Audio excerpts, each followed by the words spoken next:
امام محمد غزالی رحمۃ اللہ تعالی علیہ نے نماز کا کون سا طریقہ اڈاپٹ کیا ہے؟ مرزا انجینئر صاحب کہتے ہیں کہ آپ امام غزالی کو مانتے ہیں تو ان کی نماز کے طریقے کو بھی مانیں۔ تو یہ عوام الناس کو ایک مغالطہ دینے کے لیے مرزا صاحب اس طرح کی باتیں کرتے ہیں، حالانکہ مرزا صاحب کو اندر کھاتے یہ پتہ ہے کہ امام غزالی رحمۃ اللہ تعالی علیہ فقہ میں امام شافعی رحمۃ اللہ علیہ کے مقلد ہیں، اور ان کی تعلیمات ان کی کتابوں میں بالکل واضح طور پر موجود ہیں۔ نہ صرف نماز کے مسائل بلکہ نماز، روزہ، حج، زکوٰۃ کے جتنے فقہی اور اجتہادی مسائل ہیں جن میں مجتہد کے اجتہاد کی ضرورت ہے، امام غزالی رحمۃ اللہ علیہ ان فقہی اور اجتہادی مسائل میں امام شافعی رحمۃ اللہ کے مقلد ہیں، پیروکار ہیں۔ اور یہ ہمارا اہل سنت کا یہ نظریہ بالکل واضح ہے کہ جتنے بھی ائمہ اربعہ جو فقہا ہیں ان کے جتنے مقلدین ہیں اپنے امام کی فقہ کے مطابق اگر وہ عمل کرتے ہیں تو بالکل اہل سنت ہیں اور وہ صحیح طریقے پر ہیں، جبکہ غیر مقلدین تو تقلید کرنے والوں کو مشرک اور کافر تک کہتے ہیں، اور شرک فی رسالت کے مرتکب ٹھہراتے ہیں تقلید کرنے والوں کو۔ امام غزالی رحمۃ اللہ علیہ وہ تقلید کرنے والے تھے، مقلد تھے، تقلید میں وہ ہمارے ساتھ ہیں، اگرچہ وہ امام شافعی رحمۃ اللہ کی تقلید کرتے ہیں اور ہم امام اعظم ابو حنیفہ رحمۃ اللہ تعالی کی تقلید کرتے ہیں۔ امام غزالی چونکہ مقلد تھے امام شافعی کے، تو انہوں نے فقہی اور اجتہادی وہ سارے مسائل بیان کیے ہیں جو امام شافعی رحمۃ اللہ نے بیان کیے ہیں۔ امام غزالی کا مقلد ہونا میں معتبر کتابوں کی روشنی میں بیان کرتا ہوں۔ یہ سیر اعلام نبلاء کی 14 نمبر جلد ہے، اور اس کے صفحہ نمبر 267 پہ حافظ ذہبی لکھتے ہیں امام غزالی کے ترجمے میں: الشیخ الامام البار حجت الاسلام اعجوبۃ الزمان زین الدین ابو محمد محمد بن محمد ابن محمد ابن احمد الطوسی الشافعی الغزالی، کہ امام غزالی رحمۃ اللہ کیا ہے؟ شافعی ہیں۔ یہ دوسری کتاب ہے اسماء الرجال کی، وفیات الاعیان ابن خلقان کی، اس کی جلد نمبر 4 کے صفحہ نمبر 58 پہ علامہ ابن خلقان امام غزالی رحمۃ اللہ کا ترجمہ نمبر 588 ذکر کرتے ہیں: ابو محمد محمد بن محمد ابن محمد ابن احمد الغزالی الملقب بہ حجت الاسلام زین الدین الطوسی الفقیہ الشافعی۔ امام غزالی فقہ میں کیا ہے؟ شافعی ہیں۔ تو جب وہ فقہ میں امام شافعی رحمۃ اللہ کے مقلد ہیں تو انہوں نے وہی طریقہ نماز کا ذکر کرنا ہے جو امام شافعی رحمۃ اللہ نے بیان کیا۔ اور پھر امام غزالی رحمۃ اللہ علیہ نے نہ صرف فقہ میں امام شافعی رحمۃ اللہ کے طریقے کو بیان کیا ہے بلکہ انہوں نے تقلید کرنے والوں کو ایک سبق اور درس دیا ہے کہ جو جس امام کا مقلد اور پیروکار ہے وہ اپنے امام کے مطابق فقہی اور اجتہادی مسائل میں عمل کرے گا۔ اور امام غزالی فرماتے ہیں جو اپنے امام کی تقلید سے باہر نکلے گا وہ گناہگار اور عاصی ہے، اس کے لیے اپنے امام کی تقلید سے باہر نکلنے کی اجازت نہیں ہے۔ یہ میرے ہاتھ میں احیاء العلوم ہے، اس کی جلد نمبر 2 صفحہ نمبر 436 پر امام غزالی رحمۃ اللہ لکھتے ہیں کہ جو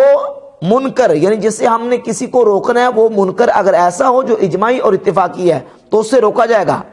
فرماتے ہیں ان یکون کونہ منکرن معلوما بغیر اجتہاد، وہ منکر جس سے روکنا ہے وہ معلوم ہو بغیر اجتہاد کے، فکل ما هو فی محل الاجتہاد فلا حسبہ، ہر وہ معاملہ جو اجتہاد کے جگہ پہ ہو اس میں کسی پر کوئی محاسبہ نہیں ہے۔ فلیس للحنفی ان ینکر علی الشافعی عقلہ الدب والدبع ومتروک تسمیہ، فرماتا ہے کسی حنفی کے لیے جائز نہیں ہے کہ وہ کسی شافعی پر دب اور دبا اور متروک و تسمیہ آمدن جو جانور ذبح کیا گیا اس کے کھانے پر انکار کرے۔ ولا للشافعی ان ینکر علی الحنفی شربہ النبیذ الذی لیس، اور نہ ہی کسی شافعی کے لیے جائز ہے کہ وہ کسی حنفی پر انکار کرے اگر کوئی حنفی نبیذ تمر پیتا ہے، وَتَنَاوُلَهُ مِرَاثَ ذوی الارحام، اور اپنے ذوی الارحام کی میراث پاتا ہے، وَجُلُوسَهُ فِي دَارٍ أَخَذَ بِشُفْعَةِ الْجَوَارِ إِلَى غَيْرِ ذَلِكَ مِن مَجَارِ الْاجْتِهَاد، اور شفع سے لی گئی زمین پر اگر وہ رہتا ہے تو کوئی شافعی حنفی پر اعتراض نہ کرے۔ کیوں؟ اس لیے کہ حنفی اپنے امام کی تقلید میں ان اجتہادی مسائل پر عمل پیرا ہے اور شافعی اپنے امام کی تقلید میں اجتہادی اور فقہی مسائل پر عمل پیرا ہے۔ یہ ہے درس امام غزالی رحمۃ اللہ کا۔ اور اگلا جملہ تو بالکل واضح طور پر فرماتے ہیں بل علی کل مقلد اتباع مقلدہ فی کل تفصیل، فرماتے ہیں ہر مقلد پر اپنے مقلد یعنی اپنے امام کی اتباع لازم ہے، ضروری ہے، واجب ہے، فی کل تفصیل، ہر تفصیل میں۔ فَإِذَن مخالفتہ للمقلد متفق علی کونہ منکرا بین المحسنین، امام غزالی فرماتے ہیں مقلد کا یعنی تقلید کرنے والے کا اپنے مقلد یعنی اپنے امام کی مخالفت کرنا تمام علماء محسنین کے نزدیک یہ برائی ہے، گناہ ہے۔ وَهُوَ آسن بالمخالفت، اور ایسا شخص جو اپنے امام کی تقلید میں مخالفت کرتا ہے وہ آسی ہے، گناہگار ہے۔ یہ ہے امام غزالی رحمۃ اللہ علیہ کا نقطہ نظر، اور یہی بات امام غزالی رحمۃ اللہ علیہ نے اپنی کتاب کیمیاء سعادت کے صفحہ نمبر 252 پہ ذکر کی۔ سمجھے کہ یہ عربی کا فارسی میں انہوں نے ترجمہ یہ ذکر کیا ہے کیمیاء سعادت میں، فرماتے ہیں کہ پس شافی را روا نہ بود کہ بر حنفی اعتراض کنن،